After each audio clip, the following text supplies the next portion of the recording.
지난주에 우리는 말씀을 통해서 바울의 모습을 통해 큰 도전을 받았습니다. 바울이 가는 길에 계속해서 사람들이 만류했지요. 바울 사도님, 성령께서 말씀하셨습니다. 지금 예루살렘에 가면 잡히실 거예요. 그리고 결국 죽게 되실 거예요. 가시면 안 돼요. 두로에서 성도들이 만류했고요. 그리고 또 전도자 빌립에 갔더니 그 빌립의 딸들도 만류를 하고요. 유명한 예언가 아가보도 만류를 하고요. 그리고 심지어는 바울의 동역자였던 누가도 울면서 만류하는 거예요. 가시면 안 된다고. 그런데 그 앞에서 바울이 뭐라고 합니까? 어찌하여 울어 내 마음을 상하게 하느냐. 나는 결박당할 것뿐만 아니라 죽을 것도 각오하였느라. 조금도 흔들리지 않는 거예요. 어떻게 그럴 수 있을까요? 결박당할 것, 죽을 것을 얘기하면서 바울이 썼던 표현은 뭐냐면 주 예수를 위하여예요. 주 예수를 위하여. 결박당하는 것도 예수님을 위한 일이고 내가 가서 죽게 되는 것도 예수님을 위한 일이다. 다시 말하면 그것도 내 사명이다. 바울의 대단한 건 뭐냐면 자기 사명의 종착점을 자기가 정하지 않았다는 겁니다. 야, 내가 이 정도 하면 되었지 하지 않고 내 사명의 종착점을 어디로 정했어요? 나는 예수를 위해 죽어야 된다. 순교하는 것까지가 내 사명이다.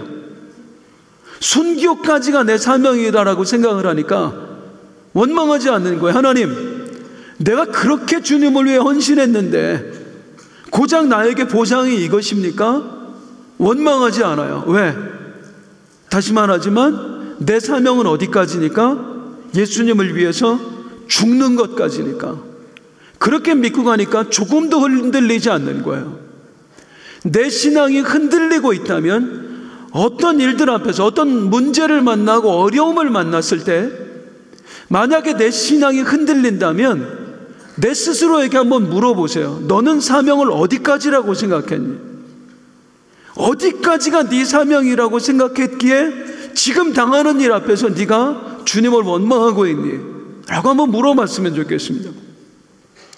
이렇게 보면 참 바울이라는 사람 대단한 것 같아요. 그런데 우리가 잊지 말아야 될 거 한번 따라 해보겠습니다. 바울도 사람이다. 바울도 사람이에요. 대단한 건 맞지만 바울도 연약한 사람이었습니다. 오해당하면 막 가슴이 쓰라리고요. 죽음 앞에 서면 두려움을 느끼고요. 바울도 우리와 똑같은 사람이었습니다. 이 바울이 예루살렘으로 떠나기 전에 이제 고린도라는 곳에 갔었잖아요. 그래서 고린도에서 쓴 편지가 있었죠. 뭐 잊어버리셨어도 괜찮은데 바울이 어디서 언제 어떤 편지를 썼는가를 아는 거는 생각보다 중요합니다. 성경 보는 눈이 넓어져요. 이제 고린도에서 썼던 편지가 어느 교회에 쓴 편지죠? 로마 교회예요? 로마 교회예요? 로마 교회. 로마서를 고린도에서 썼습니다. 그러니까 예루살렘에 오기 불과 뭐 오래되지 않았어요. 근데 그때 바울이 고린도에서 로마 교회 성도들에게 쓴 편지의 내용 중에 이런 내용이 있습니다. 로마서 15장 30절에서 32절 같이 한번 볼게요. 시작. 형제들아, 내가 우리 주 예수 그리스도와 성령의 사랑으로 말미암아 너희를 권하노니 너희 기도에 나와 힘을 같이하여 나를 위하여 하나님께 빌어. 잠깐만요. 뭐예요? 기도할 때 저를 위해서도 좀 같이 기도해 주십시오. 저를 위해 중보해 주십시오 한 거예요. 그래서 어떤 중보 기도를 부탁을 하냐면 31절 시작. 나로 유대에 순종하지 아니하는 자들로부터 건짐을 받게 하고 또 예루살렘에 대하여 내가 섬기는 일을 성도들이 받을 만하게 하고 이 앞에만 보면 나로 유대에서 순종하지 아니하는 자들로부터 건짐을 받게 하고 성령께서 나에게 말씀해 주셔요. 바울도 알아요. 내가 예루살렘에 가면 잡힐 거고 나중에 가서 이제 로마에 가서 죽게 될 텐데 그 손길로부터 나를 보호해 달라고 저를 위해서 좀 기도해 주십시오. 바울도 두려운 거예요. 사실은요. 그러면서 32절에 뭐라고 하냐면은 시작. 나로 하나님의 뜻을 따라 기쁨으로 너희에게 나아가 너희와 함께 편히 쉬게 하라. 너희에게 나아가 지금 누구한테 하는 말이에요? 로마 교회 성도들한테. 그러니까 로마까지 가는 게 바울의 목적이니까, 로마에 가서 순교하는 게 바울의 목적이니까 어떤 기도 제목을 부탁하냐면 저를 위해 기도해 주십시오. 예루살렘에서 그냥 죽지 않고 내가 로마까지 가도록. 그리고 나는 로마까지 가서 순교할 것을 이미 알고 있는데 하나님의 뜻을 따라 내가 기쁨으로 그 일을 감당하도록, 두려움 가운데 로마에 가지 않는 게 아니라, 머뭇거리는 게 아니라 기쁨으로 내 사명을 위해서 로마에 가서 내가 죽을 수 있도록 저를 위해 좀 중보해 주십시오. 바울이 이런 기도를 부탁을 한단 말이에요. 이게 뭘 뜻해요? 바울처럼 대단한 사람도 기도 없이는 아무것도 할 수 없었다는 거예요. 즉 바울이 담대할 수 있었던 이유, 그렇게 여러 사람들이 만류하는데도 사명의 걸음에서 조금도 흔들림이 없었던 이유는 기도를 들으신 하나님께서 붙잡아 주셨기 때문입니다. 바울의 믿음도 있었지만 바울 혼자만으로 그 일을 감당할 수 있는 게 아니에요. 성령께서 역사하셨기 때문에 그게 가능한 줄로 믿습니다. 중보기도의 힘이에요. 제가 오늘 낮에도 오고숙 권사님을 잠깐 만나서 감사드렸어요. 지난주 새벽에 제가 잠깐 말씀드렸습니다만 작년 연말부터 올해 지금 많이 몸이 회복이 됐습니다만 계속해서 몸이 안 좋았어요. 그러면서 주일날 설 때마다 두려운 거예요. 어떻게 강단에 서지? 금요일도 두려운 거예요. 어떻게 하지? 내가 여기서 끝까지 설교할 수 있을까 싶을 정도로 사실 몸이 힘든데 여기 서면 힘이 나요. 그냥 정신력이 아니에요. 저도 알 수 없는 힘이 나요.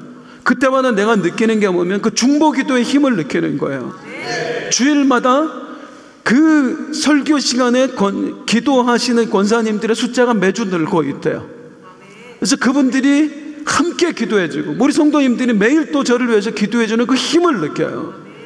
그러니까 내 힘으로 하는 게 아닙니다. 주님이 힘을 주시는 겁니다. 성령께서 하시는 겁니다. 바울도 그랬다는 거예요. 내가 두려워할지 모를까봐, 내가 흔들릴지 모를까봐 바울도 두려워요. 그런데 그걸 기도를 부탁을 하는 거예요. 로마 교회 성도들에게 부탁을 하고 자기가 세운 교회의 모든 성도들에게 부탁하고 내가 담대하게 죽을 수 있도록, 절대로 비굴하지 않을 수 있도록 저를 위해 중보해 주십시오. 성령께서 하신 줄로 믿습니다. 이렇게 바울 자신의 투철한 사명의식, 그리고 우리 중보기도를 통한 성령의 도우심으로 바울이 이제 어떤 유혹에도 흔들리지 않습니다. 그리고 마침내 예루살렘에 도착합니다. 예루살렘에 도착한 바울이 제일 먼저 한 일이 뭘까요? 자, 사도행전 21장 17절 한번 볼게요. 시작. 예루살렘에 이르니 형제들이 우리를 기꺼이 영접하고, 그리고 숙소를 정하고 왔거든요. 한 예수 믿는 형제의 집에서 머물기로 하고 숙소를 정하고 왔는데 거기서 형제들이 기꺼이 영접하거늘 했는데, 이게 원어로 보면 대환영을 해줬다는 얘기예요. 이 바울과 바울의 인행을 정말 환대해서 맞아주고 파티도 열어주고 대대적인 환영을 했다는 거예요. 이게 초대교회의 공동체가 늘 해왔던 일입니다. 이 당시에 바울뿐만 아니라 여러 순회 선교사들이 있었거든요. 그 선교사들이 돌아올 때마다 교회들이 대대적인 환영을 해주는 거예요. 그리고 그 성도들의 환대에 선교사들이 그 수고, 헌신에 대한 위로를 받고 거기서 보상을 얻고, 그러면서 거기서 정말 감사하는 마음, 그런 걸 얻었던 겁니다. 이 사도행전을 누가가 썼잖아요. 누가도 순회 선교사잖아요. 그런데 누가 입장에서 지금 뭐라고 표현하냐면 우리가 예루살렘 형제들에게 대대적인 환영을 받았다. 그러니까 위로가 되니까 이 말을 쓴 거예요. 이게 얼마나 아름다운 공동체의 모습입니까? 저는 우리 성도님들 중에 정말 고마운 분들이 누구냐면 이게 선교사님들이나 그런 분들이 왔을 때 그분들을 환영해주고 섬겨주시는 분들이에요. 사실 많이 힘드시잖아요. 그냥 외국에 있다는 것만으로도 힘들 거 아니에요. 그리고 사역도 힘들지만 사역의 열매가 없어도 너무너무 힘들단 말이에요. 내가 정말 제대로 된 선교사일까? 이 일을 내가 언제까지 해야 되지? 또 그쪽으로 다시 가는 것도 겁나기도 하고, 그럴 때 한국교회에 왔는데 나를 섬겨주고 또 고마워하고 함께 중보한다고 얘기를 하고, 여기에 이 선교사님들이 힘을 얻고 가는 거예요. 완전히 나락에 떨어졌던 분들이 다시 위로를 받고 힘을 얻어서 자기 사역지로 가서 열심히 사역을 하고 거기서 또 열매를 맺고, 저는 그 선교사님들을 위로하고 섬겨주면서 힘을 얻게 해두신 분들이 그 열매를 언젠가 하나님 앞에서 함께 결산받을 날이 올 거라고 믿습니다. 우리 원로 목사님께서도 우리 선교사님들을 위해서 말씀 전해주시고 섬기면서 정말 큰 은혜를 끼치고 계시는데요, 저는 우리 성도님들, 선교사님들이 왔을 때 섬겨주시는 분들의 그 역할도 그에 못지않다고 믿어요. 서로가 가진 달란트로 섬기는 거야. 그런데 이 섬김과 각자의 가진 것으로 섬기는 것들이 우리 하나님 나라를 세워가는 밑거름이 될 줄로 믿습니다. 옆에 분들을 위해서 다들 정말 우리 성도님들 대단하시거든요. 다들 대단하시다고 박수 한 번만 쳐주세요. 고맙습니다. 감사해요. 바울 일행이 큰 위로를 받습니다. 그걸 쓴 거예요. 대대적인 환영의 위로를 받은 거예요. 그리고 나서 이제 어떻게 하냐면 야고보 장로와 이제 장로들을 찾아갑니다. 이 야고보는 어떤 야고보죠? 예수님의 동생 야고보입니다.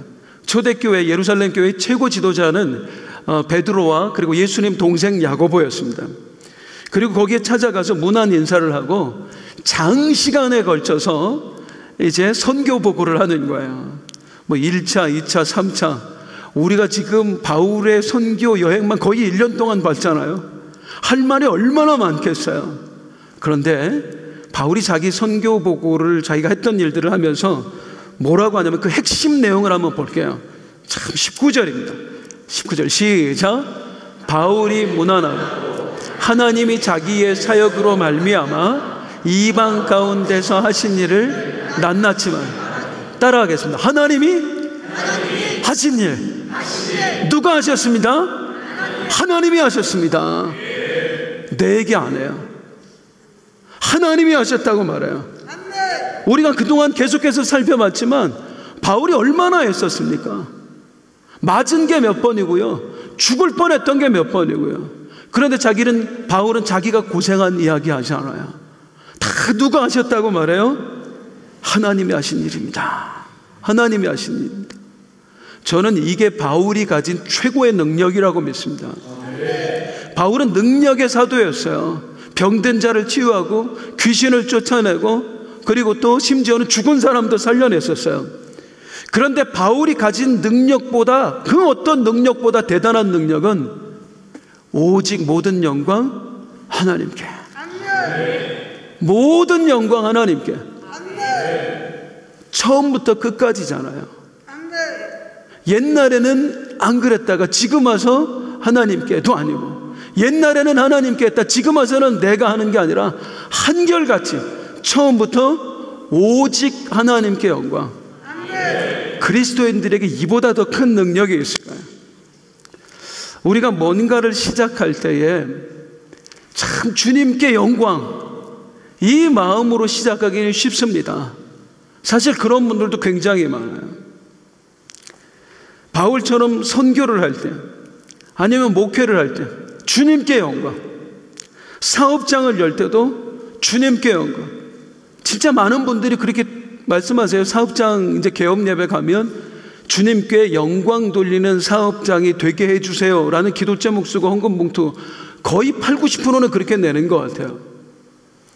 뭐 직분을 새로 받을 때도 마찬가지예요. 뭔가를 시작할 때에 진짜 주님의 영광을 위해서 하겠습니다, 이렇게 마음 먹는 분들 많습니다. 그리고 그렇게 많이들 시작을 합니다. 그런데 그 마음 끝까지 유지하는 분 생각보다 많지 않더라고요. 목회자들도 그렇고요, 선교사들도 그렇고요. 그리고 각자의 삶에서 사업장을 운영을 할 때, 그리고 또 직분을 감당할 때 시작은 주님께 영광, 거창하게 시작은 하는데 결국에는 나를 드러내지 못해서 안달하는 분들을 너무 많이 보는 거예요. 너무 많이. 특별히 그 일의 성과가 좋을 때, 열매가 많이 맺었을 때 아주 교묘하게 주님의 이름을 말하면서 내 수고를 드러내요. 그게 죄성이죠. 사실은 나를 드러내고 싶고, 나를 높이고 싶고, 인정받고 싶고, 그 욕망에 사로잡혀서 주님이 하셨습니다, 주님이 하셨습니다, 나도 했거든요. 주님이 하셨습니다, 주님이 하셨습니다, 나도 이래 했었거든요. 나를 계속해서. 마태복음 7장에 보면 이런 이야기 나오죠. 사람들이 와서 주여 주여, 내가 주의 이름으로요 능력을 행하고 귀신을 쫓아내고 주의 이름으로 많은 일들을 감당했습니다. 그때 주님의 말씀이 뭐죠? 불법을 행하는 자들아, 내가 너희를 도무지 알지 못하노니 내게서 떠나가라. 왜? 주의 이름으로 내가 했거든요. 주의 이름으로 내가 했거든요. 내가 선악과 따먹었던 그 모습 그대로 살아가는 거예요. 그러니까 주님께 외면받는 거죠. 바울의 대단한 건 처음부터 끝까지 오직 주님께 영광. 그렇게 대단한 일 많이 했고, 그렇게 어려운 일 많이 겪었지만 그냥 오로지 다 주님이 하셨습니다, 주님이 하셨습니다. 주님을 자랑하지 못해서 견디지 못하는 거예요. 이게 능력인 줄로 믿습니다. 주여, 평생 살아가는 동안 오직 주님만 높이게 하여 주옵소서. 따라가서 평생에 오직 주님만 높이게 하소서. 그런 여러분들 되시길 주님의 이름으로 축복합니다. 선교 보고를 마쳤어요. 주님이 하셨습니다 하고 마쳤어요. 그랬더니 야고보와 장로들이 어떻게 하는지 한번 보세요. 20절입니다. 그들이 듣고 하나님께 영광을 돌리고. 똑같은 사람들이에요. 바울도 애썼다 아니에요. 이야, 우리 하나님 대단하시다. 이게 최고의 공동체입니다. 내가 주님의 영광을 드러내면 저들이 내 수고를 알아주겠지? 아니에요. 말하는 사람도 주님께 영광, 듣는 사람도 주님께 영광. 이게 진짜 교회입니다. 그리고 이게 초대교회의 능력이었어요. 이 마음을 가지고 살았기 때문에 사자밥이 되는 순간에도 당당했던 거예요. 내가 중심이 되는 순간 순교할 수 있었겠어요? 내가 중심이 되는 순간 그 고난을 견딜 수 있었겠어요? 예수 믿는 목적이 나는 없는 거예요. 오직 누구만 있어요? 하나님의 영광, 오직 주님께 영광. 그러니까 그 주님을 위해서 사는 거고, 죽을 때도 그 주님을 위해서 죽는 거고. 주여, 오직 주님께 영광. 서로가 이제 주님이 하셨습니다. 그러면서 이제 야고보 장로가 어떤 말을 하느냐면, 자, 이런 말을 합니다. 그들이 듣고 하나님께 영광을 돌리고 바울더러 이르되, 형제여, 그대도 보는 바에. 그 다음 시작. 유대인 중에 믿는 자 수가 수만 명이 있으니 다 율법의 열성을. 유대인 중에 믿는 자 수만 명. 지금 예루살렘 교회 성도가 수만 명이 된다는 거예요. 대단한 겁니다. 사실 베드로 사도가 처음 막 설교하고 했을 때 이미 수만 명이 됐었어요. 그랬다가 핍박이 오면서 다 흩어져 버렸습니다. 다 도망가고 다 흩어졌었어요. 그래서 별로 몇 명 남지 않았던 교회였는데 그 예루살렘 교회가 또 부흥한 거예요. 그 핍박 속에서도. 지금 수만 명이 된 겁니다. 누가 하셨어요? 주님이 하셨습니다.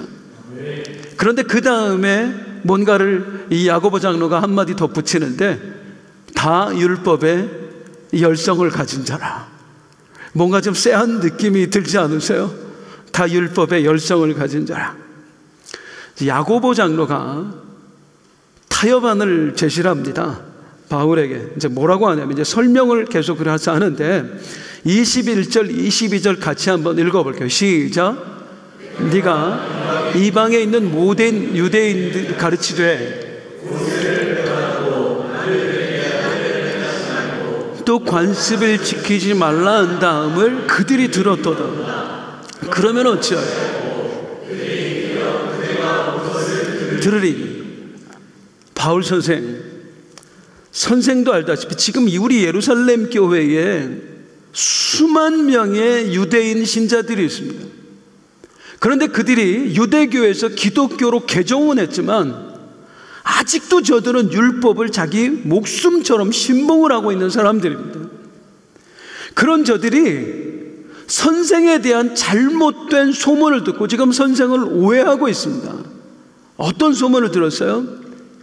바울이 모세를 배반하고 율법을 지킬 필요 없다, 할례도 행하지 마라, 이렇게 말하고 다닌다는 거짓 소문을 듣고 저들이 지금 선생을 오해하고 있습니다. 단단히 벼르고 있습니다. 지금 선생이 이 예루살렘에 도착했다는 것을 저들이 이제 들었을 텐데 도대체 어떻게 하면 좋겠습니까? 라고 말하는 거예요.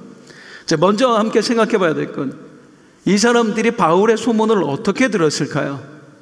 유대인들은 흩어져서 살아요. 사방천지, 디아스포라라고 그러잖아요. 흩어져서 살아요. 흩어져 살던 유대인들이 1년에 3차례의 절기가 있는데 그 중에 한 번은 반드시 예루살렘에 옵니다. 절기를 지키기 위해서. 그러니까 온 사방에 흩어졌던 사람이 절기를 지키기 위해서 예루살렘에 왔다가 바울이 지나간 곳에 있었던 사람들, 빌립보에서 온 사람들, 데살로니가에서 온 사람들, 에베소에서 온 사람들, 고린도에서 온 사람들이 바울에 대한 어떤 거짓 소문을 퍼뜨려낸 거예요. 완전히 날조된, 바울이 율법을 지키지 말라고 그런다, 할례도 행하지 말라고 그런다. 그러면서 예루살렘 성도들한테 바울에 대한 악의적인 소문을 막 퍼뜨리고 있는 거예요. 바울은 그런 적이 없습니다. 바울은 그런 적이 없어요. 바울은 율법에 대해서 어떻게 가르쳐 왔느냐면, 여기 오기 전에 바울이 얼마 전까지 고린도에서 보냈던 편지 다시 볼게요. 로마서를 한번 볼게요. 시작. 이로 보건대 율법은 거룩하고 계명도 거룩하고 의로우며 선한, 율법은 거룩한 거다라고 말했어요. 바울은 절대로 율법 지키지 마라 그런 얘기 안 했었습니다. 그리고 또 그 훨씬 전부터 율법의 필요성을 얘기했어요. 갈라디아서를 보면은요, 또 뭐라고 얘기하냐면, 시작. 이같이 율법이 우리를 그리스도께로 인도하는 초등교사가 되어 우리로 하여금 믿음으로 말미암아 의롭다함을 얻게. 율법이 없었으면 우리가 어떻게 예수님께 나왔겠느냐. 율법을 통해서 우리가 죄를 깨닫고 그 죄를 해결받기 위해서 예수님 앞에 나온 거 아니냐. 그래서 율법의 필요성을 얘기해요. 뿐만 아니죠. 루스드라에 갔다가 디모데를 만났을 때, 디모데야, 너 같이 나랑 사역할래? 선교할래? 그리고 나서 제일 먼저 디모데한테 시킨 게 뭐였죠? 할례였습니다. 디모데를 할례를 받게 해요. 왜? 나중에 유대인 신자들에게 복음을 전하게 될지도 모르니까. 그러니까 바울은 율법 지키지 마라, 할례 행하지 마라 이런 적은 없어요. 물론 바울이 구원받는 데 있어서 율법으로 구원받는 거 아니다, 할례로 구원받는 거 아니다, 구원은 오직 예수 그리스도를 믿음으로 받는다, 이렇게는 전했습니다. 하지만 율법 지키지 마라, 할례 행하지 마라 그런 적은 한 번도 없습니다. 그런데 일부 유대인들이 전혀 근거 없는 이야기, 날조된 소문을 퍼뜨리고 다니는 거야. 바울을 해코지하기 위해서. 오늘 새벽에도 봤지만은요, 성경은 거짓말에 대해서 강력하게 경고합니다. 절대 해서는 안 된다고요. 인류의 파멸, 우리가 죄인 된 것의 그 출발점이 거짓이었습니다. 아담과 하와 사탄이 무너뜨렸죠. 무엇으로 무너뜨렸어요? 거짓으로 무너뜨렸어요. 뱀의 형상을 입고 와서 거짓된 모습으로 찾아왔고요. 그리고 아담과 하와에게 거짓말을 했어요. 이거 먹으면 하나님처럼 될 거야. 너희 절대로 안 죽어. 또한 즉 우리가 죄인 된 것에 있어서 그 출발점이 거짓이에요. 그래서 성경은 거짓에 대해서 아주 강력하게 경고합니다. 우리 성령님 거짓을 너무너무 싫어하세요. 또한 사탄은 하나님의 사람들을 공격할 때, 그리고 이 믿음의 공동체를 공격할 때마다 거짓을 사용합니다. 요셉을 죽이려 할 때 보디발 아내의 거짓말이 있었어요. 예수님을 죽음에 이르게 한 것도 종교 지도자들의 거짓말이었어요. 이스라엘 공동체, 아간이라는 사람 딱 그 한 사람의 거짓으로 인해서 이스라엘 공동체가 완전히 큰일 날 뻔했었습니다. 그 사탄이 지금은요, 이 유대주의자들의 거짓말로 바울을 죽이려고 하는 거예요. 공격을 하고 있는 거예요. 몇 주 전에 왔었던 그 은혜하는 교회 안영식 목사님, 그 선교 총괄하시는 목사님 혹시 기억나시죠? 그 선교사님, 그 목사님하고 대화를 하던 중에 제가 참 인상 깊었던 적이 있어요. 미국에 이민을 가서 살다가 미국 사람들한테 미국 사람의 문화에 충격받은 이야기를 하나 하더라고요. 이제 학교 다니다가 이제 미국인 친구하고 같이 맥도날드 이제 햄버거 사 먹으려고 갔대요. 근데 그 미국 패스트푸드점에 저도 가봤습니다만은 거기는 그 컵을 이렇게 음료 먹겠다고 하면 그냥 컵만 줘요. 그럼 그 컵 가지고 무한 리필이에요. 무한 리필. 무한 리필인데 사이즈가 있어요. 작은 컵이 있고 큰 컵이 있어요. 그런데 재미있는 건 큰 컵도 무한 리필이고 작은 컵도 무한 리필이에요. 그럼 여러분 같으면은 작은 컵 사시겠어요? 작은 컵 사시겠어요? 작은 컵 사지요. 싸니까. 몇백 원이 됐든 싸잖아요. 그런데 자기는 작은 컵을 샀는데 미국인 직원군은 큰 컵을 사더래. 똑같이 무한 리필인데. 그래서 야, 너 왜 큰 컵으로 사? 그랬더니 난 많이 먹을 거니까. 많이 먹을 거니까. 자기는 당연히 많이 먹는데 왜 작은 컵을 샀냐 이거예요. 큰 컵 사가지고 무한 리필하지. 정직하게 내가 먹는 만큼 값을 지불해야 된다는 사상이 있는 거예요. 그리고 나서 한국인들을 보니까 한국인 유학생들은 다 작은 컵이야. 저도 패스트푸드점에 여러 번 갔었는데요, 한국 사람은 전부 다 작은 컵 놓고 있어요. 미국 사람들은 큰 컵 써요. 그 몇 센트 때문에요. 우리 따나 돈으로 몇백 원에. 걔네들은 정직합니다.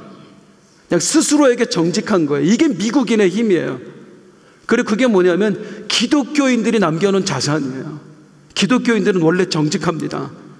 성도는요, 언제라도 정직해야 됩니다. 거짓을 말해서 영혼을 상하게 하고 공동체를 상하게 하고 이거 마귀의 하수인 노릇하는 거예요. 부탁드립니다. 정직하세요. 누군가에 대해서 이야기할 때 웬만하면 누군가에 대해서 이야기도 하지 마세요. 그 사람 없을 때는. 다른 사람에 대해서 이야기할 때 내 생각 섞지 마세요. 있는 그대로 팩트만 얘기하세요. 제가 우리 목사님들한테 가끔 보고를 들으면 그런 얘기예요.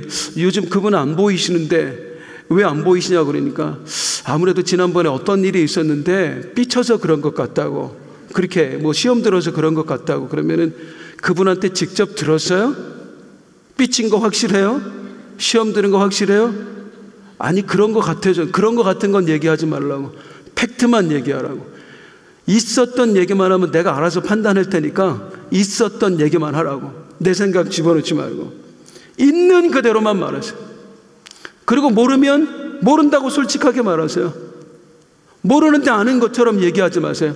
오해됩니다. 그리고 가장 많이 하는 게 뭐냐면, 저도 가끔 했었습니다. 지금은 이제 정말 주의하고 있어요. 사람이 얼마나 악한지요, 진실과 거짓을 교묘하게 섞어요. 쉐이크. 우리의 능력은 탁월합니다. 어떻게 들으면 진짜 같고 그런데 사실은 거짓말인데 진실만 이야기하세요. 왜 그래야 됩니까? 내 속에 성령님이 듣고 계시거든요. 사람만 내 이야기를 듣는 게 아니에요. 하나님이 듣고 계시다고요. 내 속에서 내 생각도 듣고 계시고요, 내 말도 듣고 계세요. 그 하나님은 거짓을 경멸하십니다. 거짓 때문에 우리를 잃어버렸기 때문에 하나님은 거짓을 굉장히 경멸하세요. 진실만 말하시기 바랍니다. 유대주의자들 바울에 대해서 거짓 소문을 퍼뜨렸어요. 바울이 하지도 않은 말을 했다고, 하지도 않은 행동을 했다고 막 이런 상황인지 야고보 장로가 너무 걱정이 된 거예요. 저들이 바울을 해코지할까 봐. 그래서 야고보 장로가 한 가지 타협안을 제시를 합니다. 그게 뭔지 한번 볼게요. 23절 24절입니다 시작. 우리가 말하는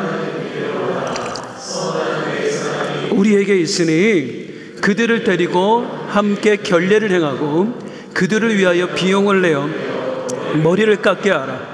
그러면 모든 사람이 그대에 대하여 드린 것이 사실이 아니고 그대도 율법을 지켜 행하는 줄로. 이게 무슨 말이냐면 유대인들한테는 나시린 서원이라는 게 있어요. 내가 하나님에게 완전히 드려진 자로 살아보겠습니다 하는 나시린 서원이 있어요. 근데 평생 그렇게 하는 게 아니라 기간을 정해놓고 합니다. 어떤 사람은 한 달, 뭐 어떤 사람은 1년, 어떤 사람은 평생, 뭐 이런 식으로 이제 기간을 정해서 해요. 그 기간 동안 나시린 서원을 한 사람은 나는 하나님께 드려진 자다 해서 3가지를 하지 않습니다. 첫째, 술을 마시지 않아요. 그리고 둘째, 머리를 깎지 않아요. 그리고 셋째, 부정한 것을 만지지 않습니다. 그러면서 이제 이 기간 동안을 보내는 거예요. 그리고 내가 서원한 기간이 끝나면 그때 정결 예식이라는 걸 행하여 이제 내 서원이 종료됐다, 그런 의미로 제사장 앞에 가서 정결 예식을 해요. 7일 동안 합니다. 이 정결 예식을. 그동안 이제 뭐 길었던 머리도 깎고 우리 하나님께 제물도 드리고 하면서 제사를 지내요. 그런데 민수기에 보면은요, 이 서원을 종결할 때, 서원이 끝났습니다 하고 정결 예식을 드릴 때, 그때 바치는 제물이 만만치가 않습니다. 7일 동안 번제물로 1년 된 수량 1마리를 바쳐야 돼요. 그리고 속죄 제물로 1년 된 어린 암양을 바쳐야 돼요. 그리고 또 화목제물로 흠 없는 수량 1마리를 바쳐야 돼요. 양만 지금 3마리 들어가죠. 거기다가 무교병 한 광주, 막 떡도 해서 바쳐야 됐다, 그 말이에요. 그러니까 비용이 어마어마했습니다. 여기서 잠깐 한 가지 말씀드리면, 바울이 갱그레 항구에서 머리 깎았죠. 그때 이제 그 학자들, 어떤 목사님들 중에서는 바울이 나시린 서원을 했었다. 그래서 나시린 서원하면서 머리 깎고 지금 나시린 서원을 종결한 거다라고 얘기하는데, 저는 그게 맞지 않다고 봅니다. 왜냐하면 바울이 그때는 머리만 깎았어요.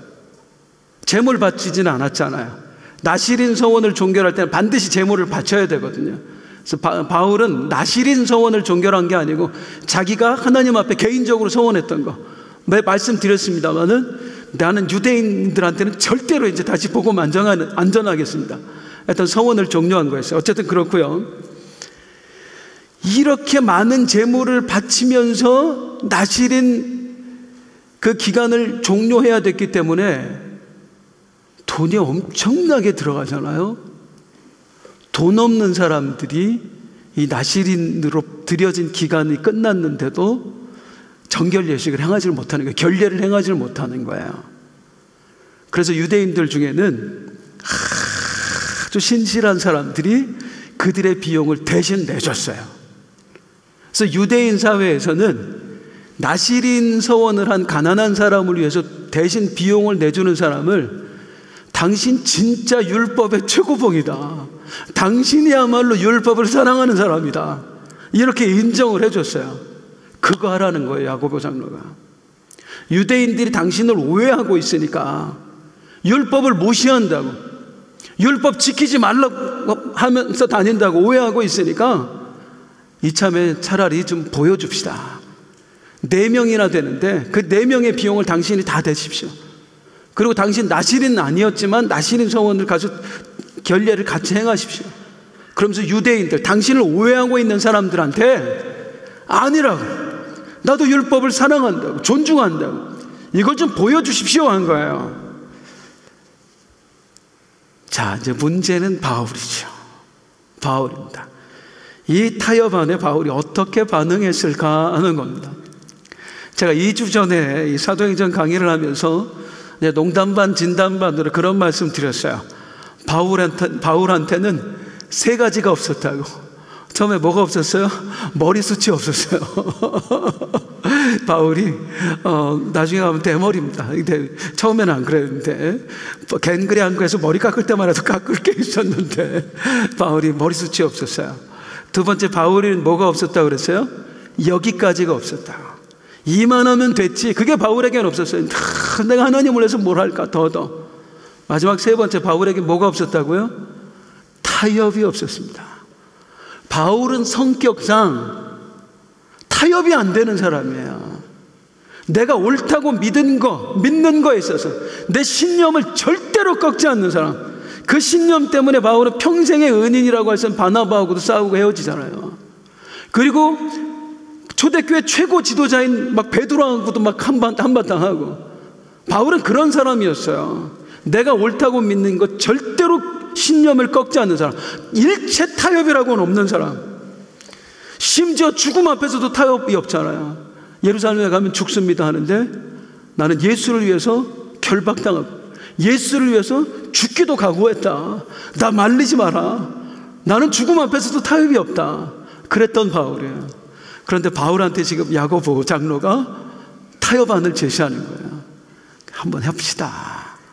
그냥 비용 대신 대주고 나도 율법을 사랑한다고 좀 보여주십시다 했더니 바울이 어떻게 하느냐면 26절 같이 볼게요. 26절입니다. 시작.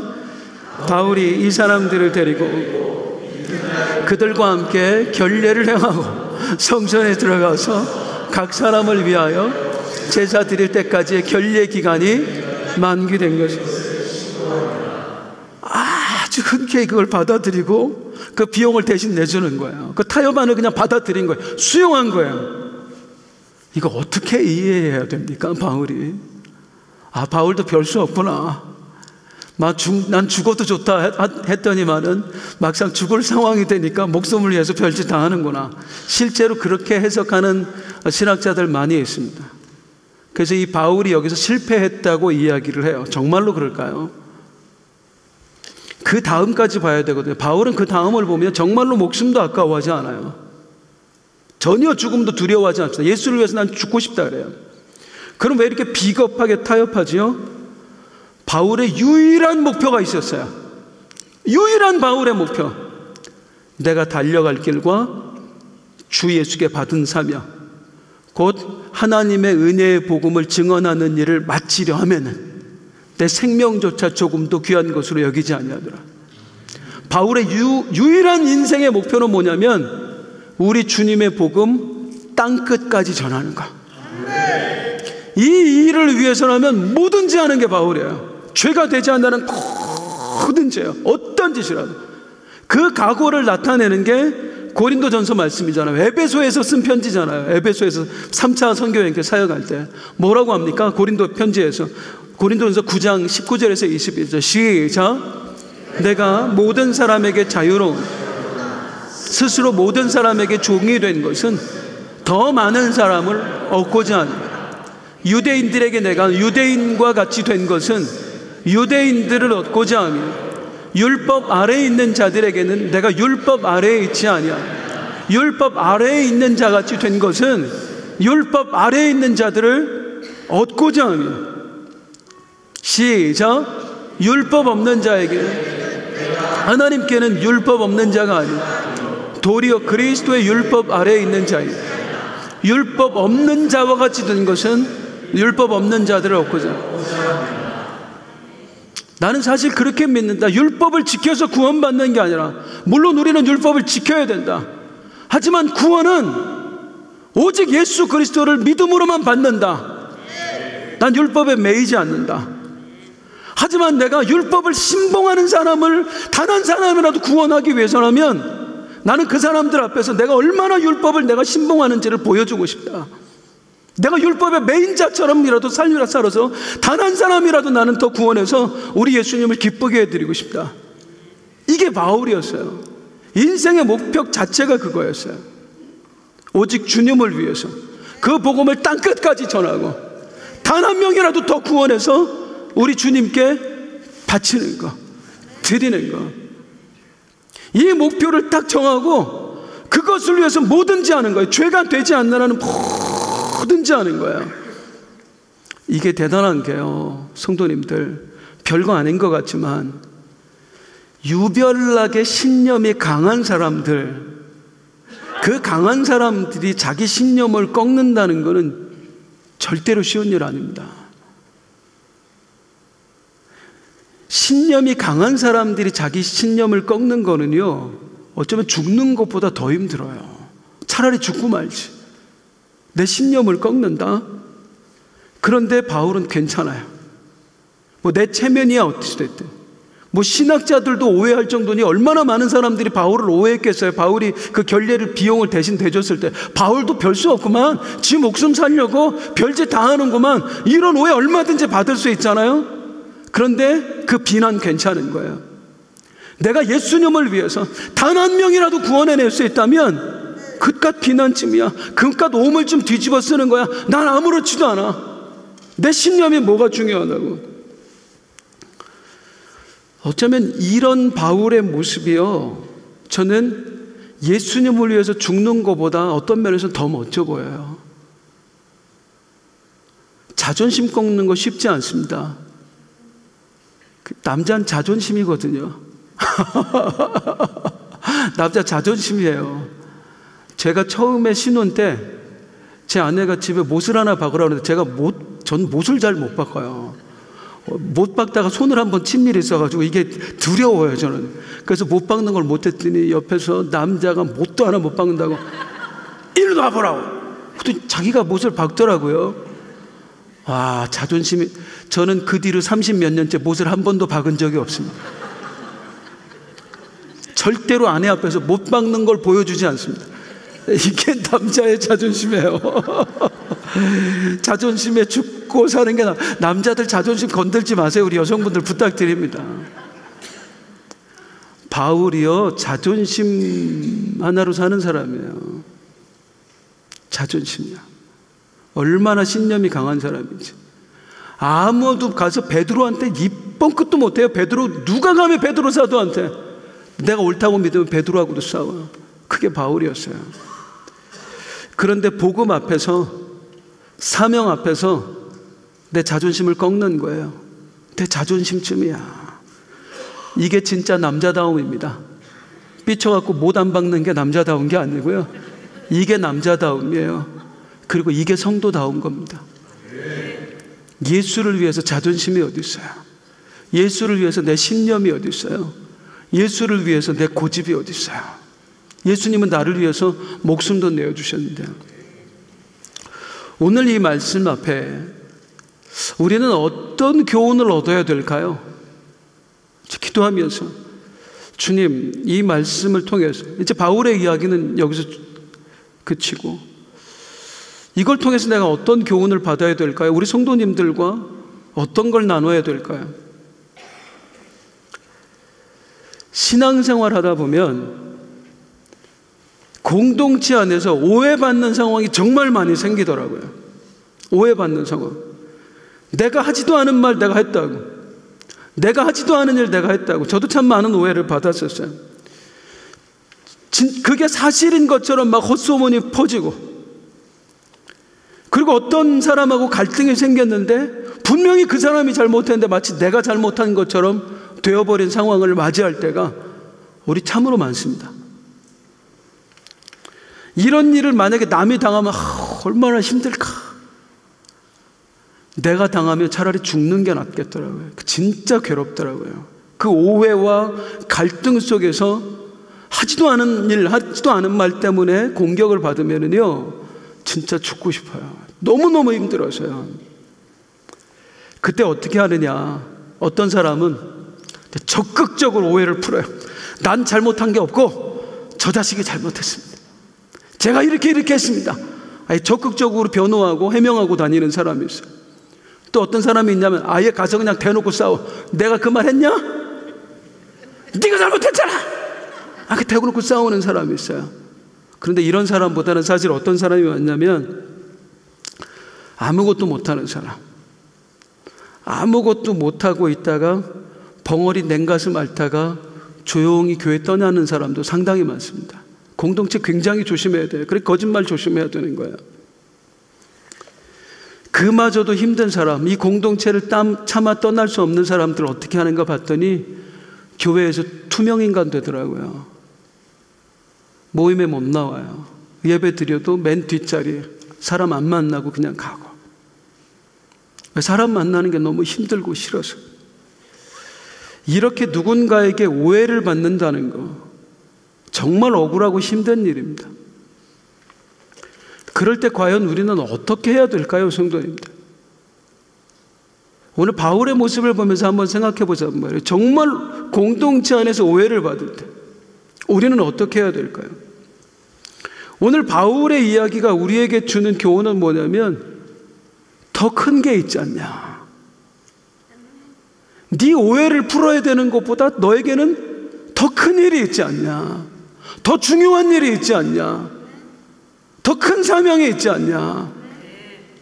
그걸 위해서 포기해라. 감수해라. 네 자존심 좀 다치면 어떠냐. 오해 좀 받으면 어떠냐. 네 신념 좀 꺾으면 어떠냐. 예수를 위해서 죽기까지 각오했는데 그 신념이 문제냐. 더 큰 걸 생각해라. 복음을 위해서, 주님이 너에게 맡기신 사명을 위해서 그냥 억울함 감당해라. 그게 진짜 큰 사람이다. 저는 우리 유재명 원로 목사님 존경해요. 가까이서 보면서 참 많은 것들을 보고 배웠어요. 허물없는 사람이 어디 있겠습니까? 아예 완벽할 수는 없죠. 그런데 제가 이분을 정말 존경하기로 마음 먹었던 때가 있었어요. 그 전에도 참 좋아하고 존경했습니다만은 진짜 억울한 일을 당하셨어요. 어떤 한 성도가 우리 목사님을 막 모함을 하고 다니는 거예요. 하지도 않은 말을 했다고, 하지도 않은 행동을 했다고, 사실과 거짓을 교묘하게 섞어서 마치 모든 사람이 진실인 것처럼 믿게 하고, 그래서 우리 유재명 목사님을 오해하고. 성도님들한테 오해받으면 목사는 진짜 힘들어요. 왜 힘드냐면 이 강단에 서야 되니까. 강단에 서서 나를 오해하고 있는 사람들의 눈빛을 바라보면서 설교하는 거는 진짜 죽기보다 힘듭니다. 이게 서 있는 것 자체가 지옥에 있는 것 같아요. 우리 목사님 얼마나 힘드실까. 저 오해 속에서 너무 화가 나는 거예요. 그 사람도 믿고. 그래서 목사님 그냥 계시면 어떡하냐면 그냥 해명이라도 좀 하시라고. 가서 저거 거짓말이라고 해명하시라고. 그랬더니 그때 유재명 목사님께서 저에게 하셨던 말씀이 뭐냐면, 허 목사, 내가 이대로 그냥 오해받고 말면 저 사람은 교회 안 떠나. 그런데 내가 해명하잖아. 저 사람이 거짓말한 게 드러나잖아. 그럼 저 사람 떠나야 돼. 저 사람만 떠나는 게 아니야. 저 사람하고 말 맞췄던 사람들도 상당수는 교회를 떠나야 돼. 나는 교회를 개척하고 목회하면서 너무 많이 경험을 했어. 그래서 그냥 나는 결정했어. 내가 오해받고 말자. 목사를 오해하면 욕은 하면서도 남아있더라고. 목사 욕은 하고 눈 흘기고 하면서도 자기들끼리 막 욕하고 교회는 안 떠나더라고. 그래서 나는 그냥 오해받기로 했어. 해명하지 않고. 그리고 어차피 시간 지나면 다 알아. 지금 이건 마귀가 역사하는 거거든. 우리 교회를 흔들기 위해서, 하나님의 교회를 상처 입히기 위해서 마귀가 저 사람들 마음을 흔들어대는 거야. 목사는 불쌍히 여겨야지. 그리고 좀 지나봐라. 자기가 그랬던 것도 기억도 못한다. 목사는 그 마음으로 목회하는 거야. 감동받았어요. 그리고 나는 저렇게 안 해야지. 아, 이게 큰 사람이구나. 이게 진짜 큰 사람이구나. 처음 목회 시작할 때 주님께 영광 다 그 말로 시작하고, 그 마음으로 시작하고, 주님을 위해서라면 내 목숨도 바치겠습니다 라는 마음으로 다 시작해요. 여기 목사님들 다 그랬죠. 저도 마찬가지고요. 그 각오 없이 누가 신학을 했겠어요. 그런데 사람이 얼마나 못났는지 작은 오해 앞에서 내가 왜 목회했나. 목숨 달라고 하는 것도 아닌데 그 오해 받는 게 힘들어가지고 내가 왜 이러고 있어야 되나. 억울하게. 우리 주님은 죄도 없이 죽으셨는데, 바울은 주님을 위해서라면 목숨도 바치고 한 영혼이라도 더 구원하기 위해서라면 내 신념 같은 거 아무렇지도 않았는데, 내 자존심도 아무렇지도 않았는데 그분들에겐 늘 더 큰 목적이 있었거든요. 우리 예수님에게는 인류 구원, 바울에게는 땅끝까지 복음 전해서 한 영혼이라도 더 구원하는 것. 우리 사랑하는 성도님들, 여러분들에게는 어떤 사명이 있으십니까? 여러분들에게 정말로 중요한 건 무엇입니까? 우리 예수님은 우리에게 무엇을 원할까요? 오늘 함께 부르고 싶은 찬송이 있는데요, 옛날 찬송이에요. 이 찬송이 오늘은 꼭 부르고 싶었어요. 낮엔 해처럼 밤엔 달처럼. 우리 일어나서 함께 찬송하겠습니다.